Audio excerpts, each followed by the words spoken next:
This rural setting at Colburn is about to be transformed into a hotel conference centre with cabins, even a shopping complex. Last night, Cessnock Council gave development approval for the $8 million setup after deferring its decision last month. And we went back to the developers and had further discussions with them and came back with a plan that was acceptable to the council and addressed most of the concerns raised by the neighbours in the area. A buffer zone around the site was added to the original plan and parts of the development were cut back. Meanwhile, Cessnock Council is encouraging new projects in the area, the latest a multi-million-dollar golf course near Branxton. Greg Norman designed 18-hole international golf course and the facilities and probably approximately 400 lot buildings around it, houses around it.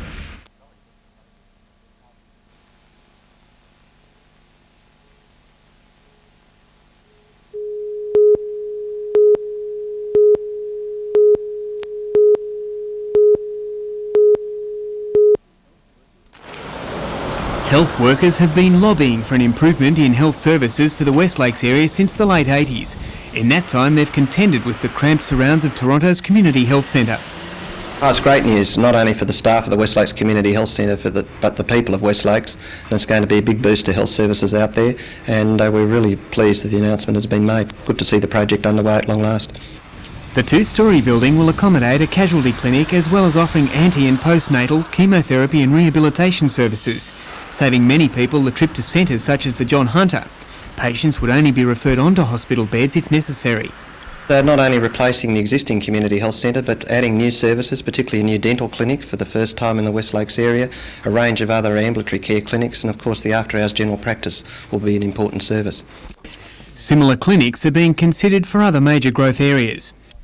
But then we'd like to see if we could transplant that model to elsewhere in the Hunter. Perhaps areas such as Charlestown and West Maitland might be priority areas to look at in the coming years.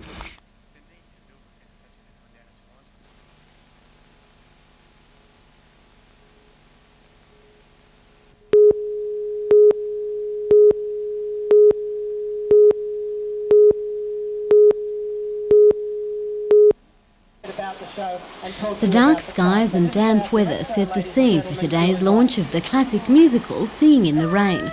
The show is about to hit the stage in the Metropolitan Players' forthcoming production, and today the show's director, Julie Black, along with a group of cast members, gathered by the fountain in Civic Park for an official launch. Very, very bright, lively, colourful musical, even though the set is black and white and silver.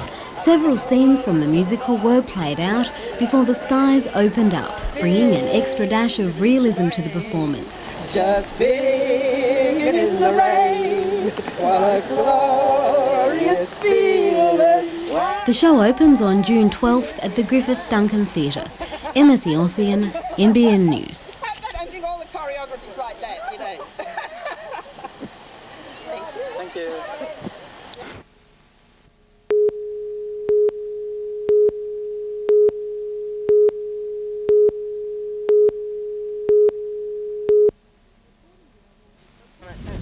According to small business owner Dave Roskell, the illegality isn't a matter of interpretation, it's a clear flouting of a straightforward law. The supermarkets have set out to destroy the small businesses, the small shops, the fresh food shops that is, and they will keep breaking the law until they put everybody out of business.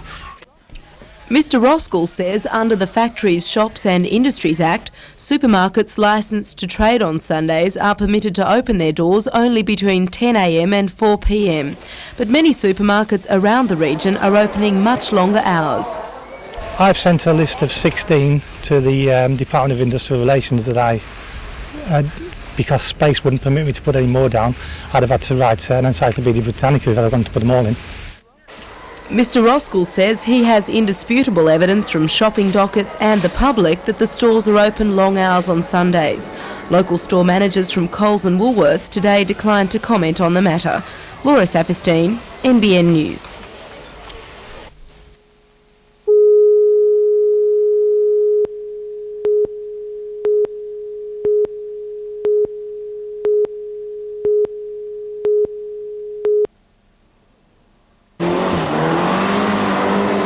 Believe it or not, this is Michael Guest taking it easy. Guest co-drivers for the day were from Camp Breakaway, a volunteer organisation that helps people with mental or physical disabilities to have holidays. And Jillaby, near Wyong on the Central Coast, was a perfect destination for birthday boy Peter Semrani. Like when the car was turning the corner, I thought it was gonna tip. Terrigal Rally veteran Norm Fritter also went along for the ride, but he says the hometown advantage will be of little help to him this weekend.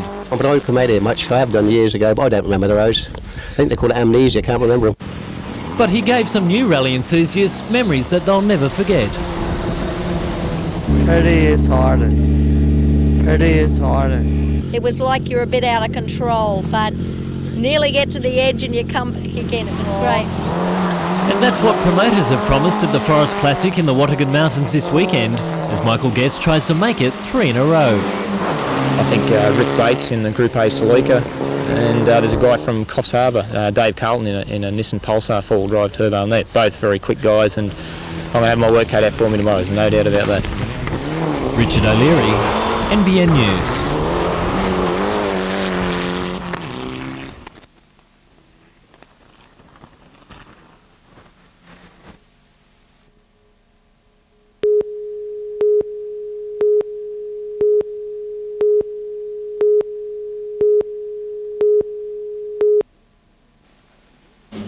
A converted ambulance bay, now a trendy Seaview cafe, probably best indicates the changing face of the Royal. The dominating complex suffered a shift of population to the west of the city and the loss of its traditional role to the John Hunter Hospital.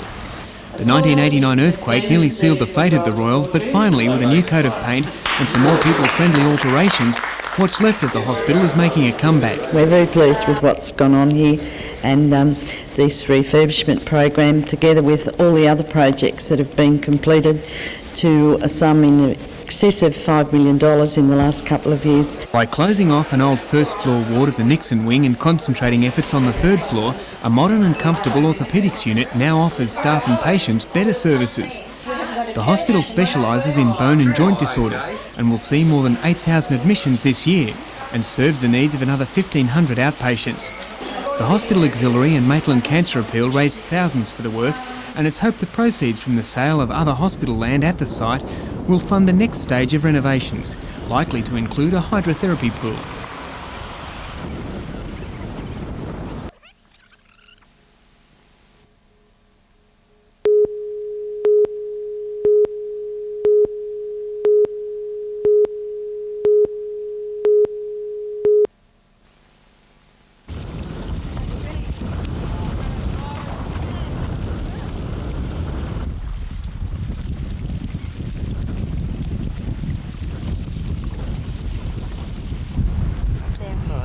Is this sort of a regular... Yeah, 2 hours a day.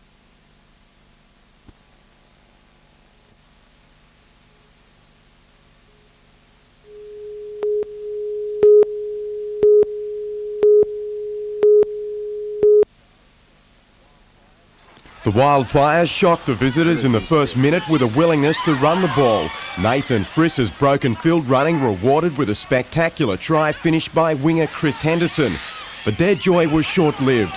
Canberra's tight head leading to Doug Stewart scoring under the sticks. With a glut of possession, his centre partner Andy McGrath crossed for a 5-pointer minutes later. Then a dominant forward pack claimed their share of the spoils. Newcastle's commitment couldn't be questioned, but it failed to halt the onslaught, with Kookaburras leading 29-8 at the break. Canberra's monstrous forward might continued in the second term, producing the first of another 3 tries. With such a solid platform, their backs also enjoyed plenty of freedom, although the Wildfires showed what they were capable of given enough ball.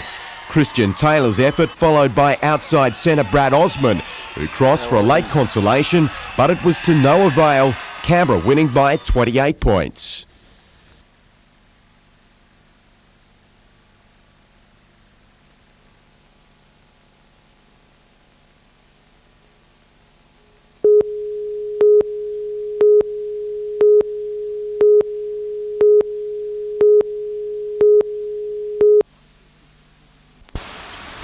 Despite best intentions and public support for curbside recycling, the efforts of the Newcastle City Council commissioning a service have been disastrous. The council has botched the whole recycling issue from day one. It's a bit of disappointment to me, but when you weigh the pros and cons, and there are significant pros and cons on each side of the ledger, the present service I don't think is giving us the benefits that we'd expected, and it's not delivering it at an economy of scale. Unwilling to see the city take another fall, Councillor Sutton will tonight recommend Council abandon an inadequate joint recycling proposal involving other local government areas, but hopes talks will continue towards shared regional recycling.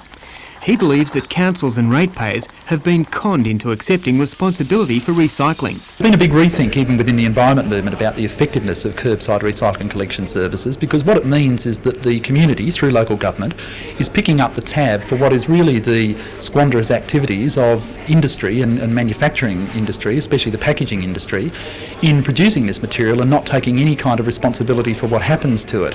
If shelved, it'll be close to 2 years before curbside recycling is reconsidered, but ratepayers will nonetheless be required to pay a waste disposal levy. By law, the council is required to spend that for the purposes of recycling, and that money will simply be accounted against next year's domestic waste management charge. So people haven't paid for something that they're not going to get.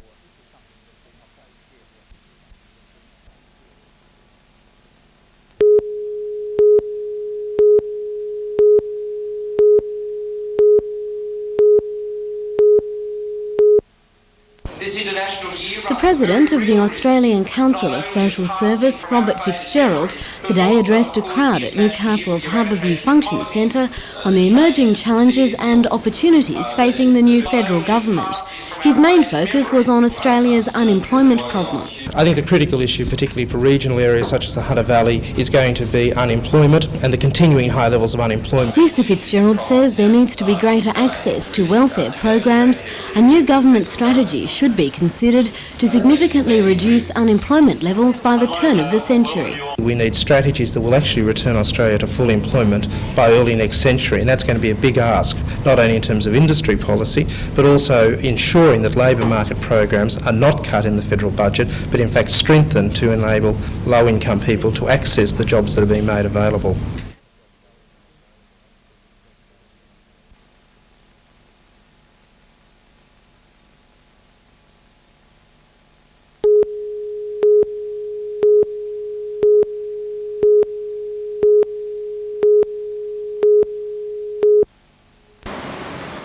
In sentencing Helen Grierson, Mr Justice Newman detailed what he called her life of privation.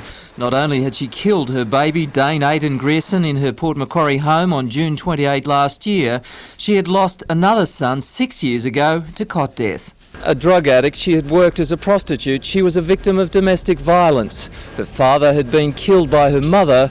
Her mother was charged with manslaughter. Today, Mr Justice Newman relayed a police interview between Detective Sergeant Michael Lang and Helen Grierson soon after baby Dane's death. Grierson had flung the child against a wall. She told police, "I was angry and I took it out on him." The judge said postnatal depression was one factor in the manslaughter. Grierson also suffered a personality disorder, but he said she was aware that she could hurt the child. She was sentenced to a minimum of 3 years jail. She has already served 1 year of the term. Peter Ryan, NBN News.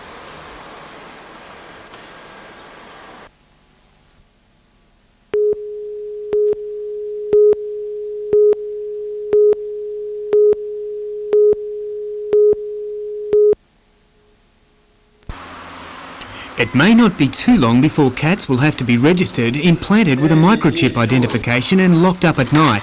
And so the warm furry feelings of owning a pet will be accompanied by greater accountability on the part of pet owners. The new companion animal legislation will be released most likely in October or November.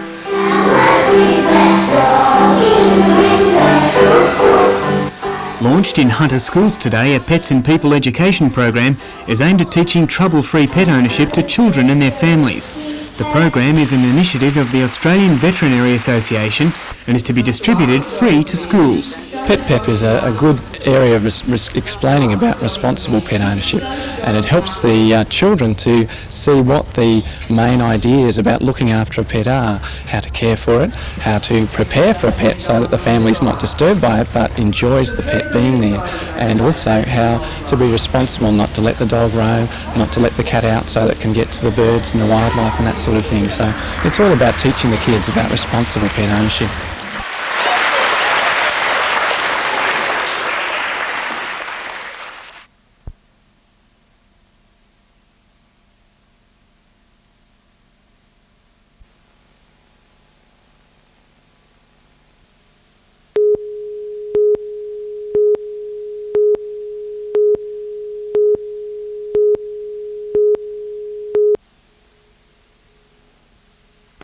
On the night of the 31st of July last year, Joseph Mitchell doused his Bob's Farm property with diesel.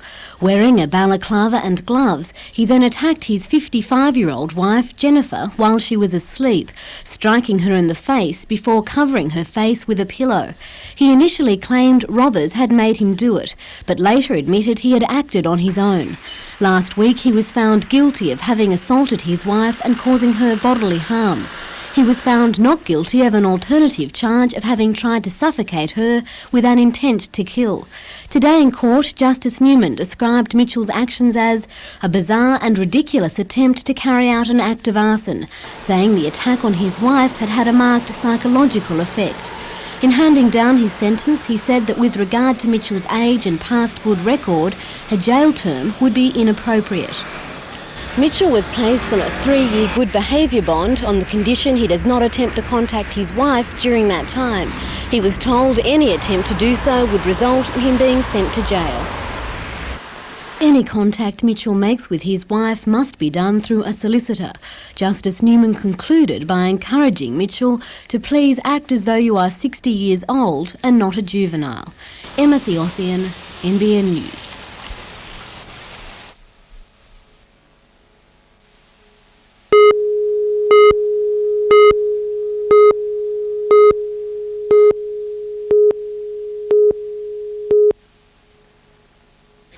The Knights' 42-0 drubbing of the Gold Coast obviously caught the attention of Origin selectors on both sides of the border. One surprise selection, Adam Muir at lock, with Jim Dimmick on the bench. Adam's been playing very good football, and it's a big confidence boost for him personally. All 4 Knights in the Blues camp passed their medicals. Andrew Johns is at hooker, Jamie Ainscoe on the bench, having never played Origin football. Not so the Chief, who has appeared in every match since his debut in 1992. With the calibre of people got here and the amount of experience and representative games they play, I think we'll have plenty of composure, we'll have no problems there. And Queensland selectors have placed their faith in Robbie O'Davis, who maintains his spot in the Maroons outfit at the expense of Willie Kahn.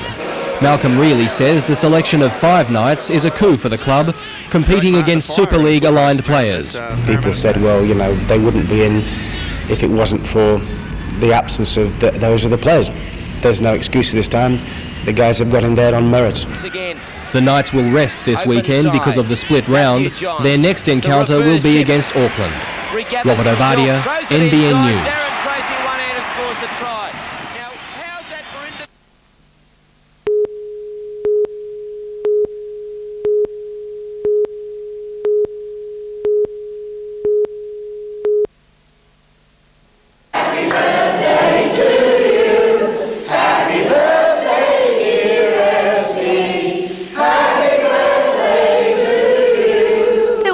Singing at Maroba Nursing Home as residents and staff helped Esther Davies celebrate her 100th birthday. I don't see any difference from 90. I don't see any difference. Yeah. Also there was Esther's family, including her 95-year-old sister Hilda and some of her 5 great-grandchildren. Happy birthday, I hope you have a great day. You've been an inspiration to us. 85 years ago, Esther and her family came to Australia by boat, and since then she's lived most of her life in the Newcastle area. I can see a big change in all those years, naturally, wouldn't I? Oh, yes. Oh, well, all for the good. Esther had a few tips for today's partygoers on how to live a long and healthy life. Anybody can live that age. If I live a good life. No drink, no smoking.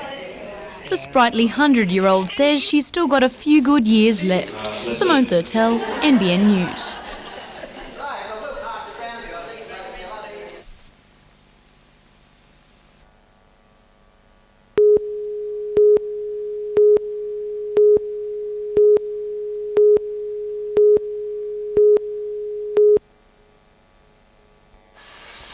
It's turned into a lengthy and challenging mission for builders charged with the job of returning the cathedral to its former glory. But spirits were lifted today. The sandstone cross, which had adorned the structure since the turn of the century but suffered a damaging fall during the earthquake, was carefully put back in its rightful place.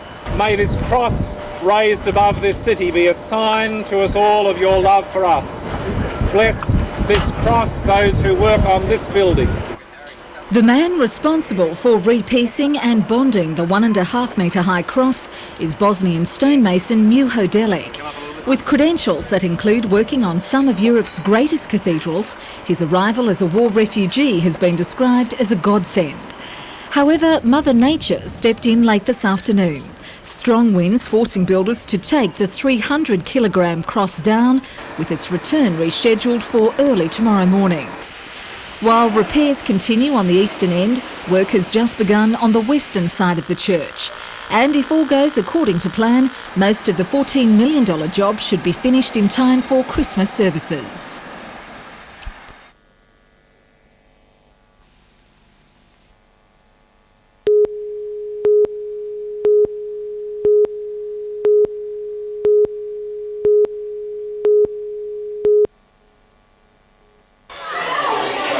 Nearly 100 children gathered at Ron Hartree's art studios.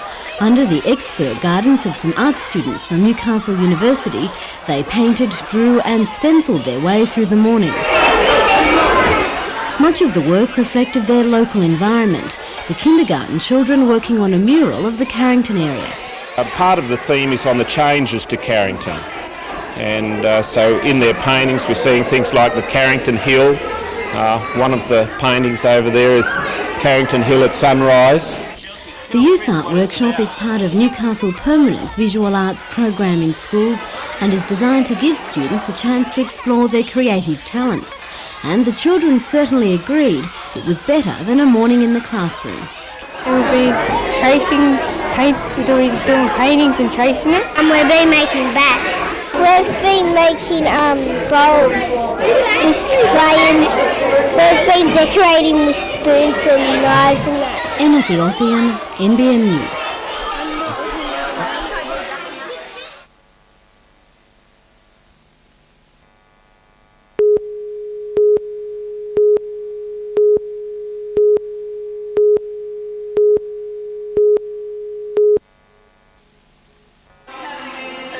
The wet weather provided an appropriate setting for the launch of the Samaritans' annual winter appeal.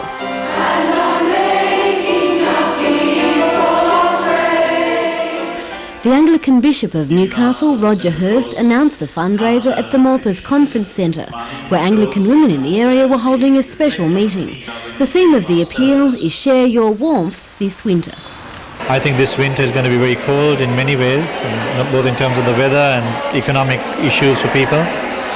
It's always a time when, both emotionally, socially, physically, you feel down, and people need, to be helped.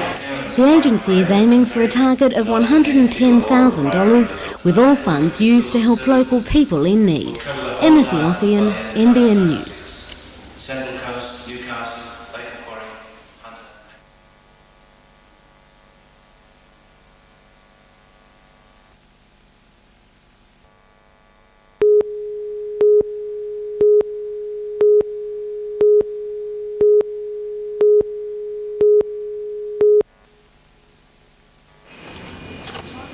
Helga Colby has been the Assistant Director General at the Department of School Education since 1992. She still has 18 months left on her contract, but has just announced she is leaving to take up a position at Queensland's private Bond University. Well, the challenge came my way, and I've always responded well to challenges. It looks a very interesting job, and I think with my background I can make a contribution. Miss Colby will be responsible for the management of marketing and administration at Bond University and will report directly to Newcastle University's outgoing Vice-Chancellor, Professor Mortley. She says her sudden departure from the Education Department should not cause the organisation any problems. As it happens, it's perhaps quite fortuitous because we are moving through a fairly substantial reorganisation, and the position which I currently hold will be and would have been advertised anyway in the second half of this year. Miss Colby starts at Bond University at the beginning of July. Emma Ossian, NBN News.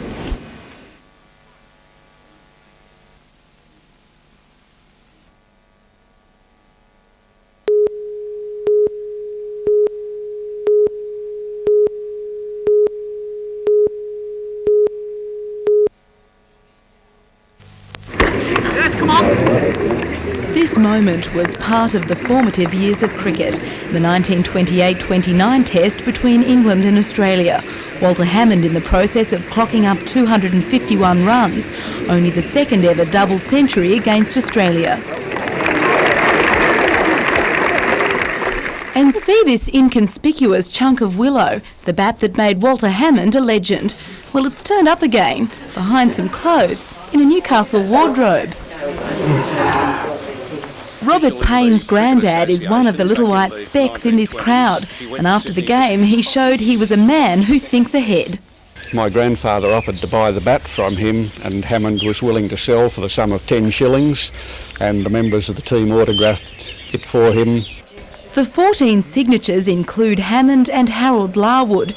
68 years on, Richard Madley from Phillips Auctioneers in Britain, who sold Bradman's bat, was jumping out of his cricket whites to do the same for Robert Payne. I can think of many a collector who would give their right arm to bid for this bat. And while Mr Payne is reluctant to part with his family heirloom, well, it's been part of the family for longer than I have. he says the bat should go back to the place from where it hailed. It certainly deserves better than sitting in a wardrobe and in the dark. And the bat is about to see its second test in 70 years. The ultimate one this time. How much is it worth? Laura Saperstein, NBN News.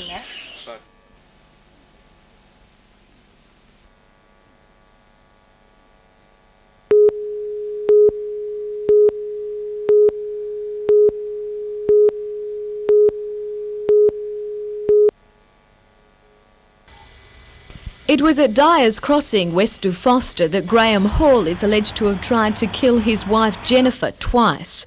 The couple was separated. She had custody of their 3 children. He was living at Tormina near Coffs Harbour. Newcastle Supreme Court heard that in August 1994, a clothes dryer at the house was found to be live with 240 volts of electricity. The Crown is claiming Graham Hall tampered with the machine. He was charged over the incident and ordered not to approach the property. However, in April last year, Mr Hall allegedly drove a car into the house while his wife was sleeping. Jennifer Hall said he then fired a spear gun at her and hit her numerous times with a hammer. When she regained consciousness, she believed he was reloading the gun. She broke down as she told how she thought about staying on the floor. He'll think I'm dead and go, and then I thought, no, I've got to run. Mrs Hall fled to a neighbour's house where police and an ambulance were called. She was rushed to Newcastle's John Hunter Hospital, where she was treated for multiple lacerations to her head and a depressed skull fracture. She also suffered a dislocated shoulder. Crown Prosecutor Laurie Gray told the jury that the neurosurgeon who treated Mrs Hall believed her injuries were life-threatening. The court heard that the pair had a heated relationship with disagreements over custody of the children. Jodie McKay, NBN News.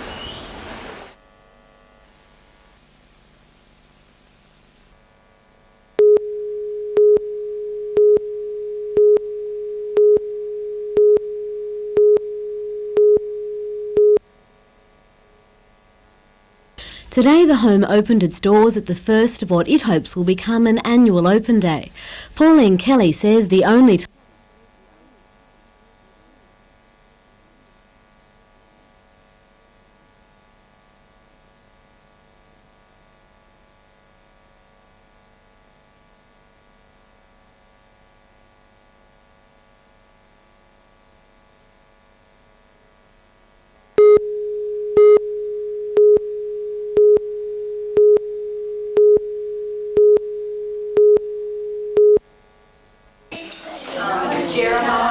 homes are happy, caring places for the elderly to live.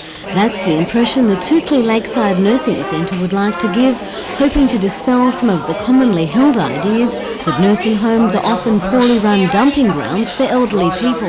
We have a lot of people when they come to put their relative's name down for nursing home placement, they've got no idea of what it's like. So we thought that we would have an open day to try and show them what our nursing home is like.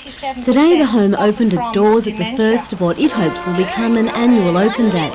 Pauline Kelly says the only time nursing homes usually receive attention is when they have done something wrong. The most recent casualty, the Oban nursing home at Raymond Terrace, where a report has revealed 12 out of the 31 minimum national standards are not being met.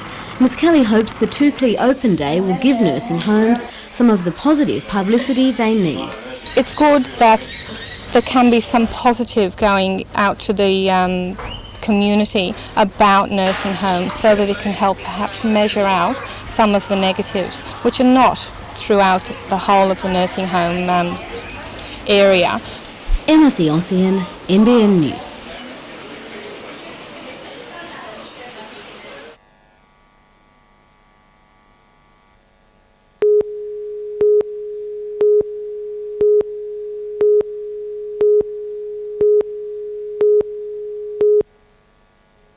Pleasure. Yeah, great pleasure, great.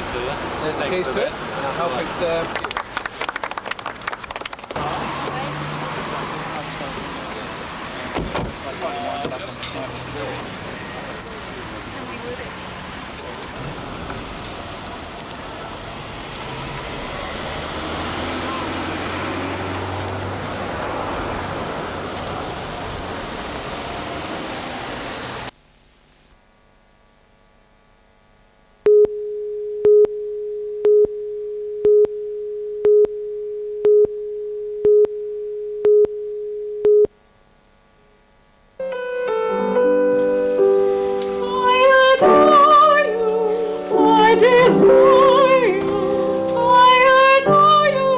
It's been described as one of the most treacherous, lustful and romantic operas ever written, and the coronation of Popea is soon to hit the stage in Newcastle.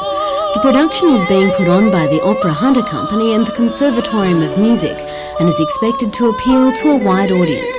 They can expect an opera that's very young, it's very sexy, it's exciting, it's very approachable as an opera. It's not full of people screeching. There are no fat ladies. We're not going to wait for any fat ladies to sing at the end of it. At an official launch today, the two leading cast members performed the opera's final duet, giving a taste of things to come. The opera opens at the Conservatorium on July 13th.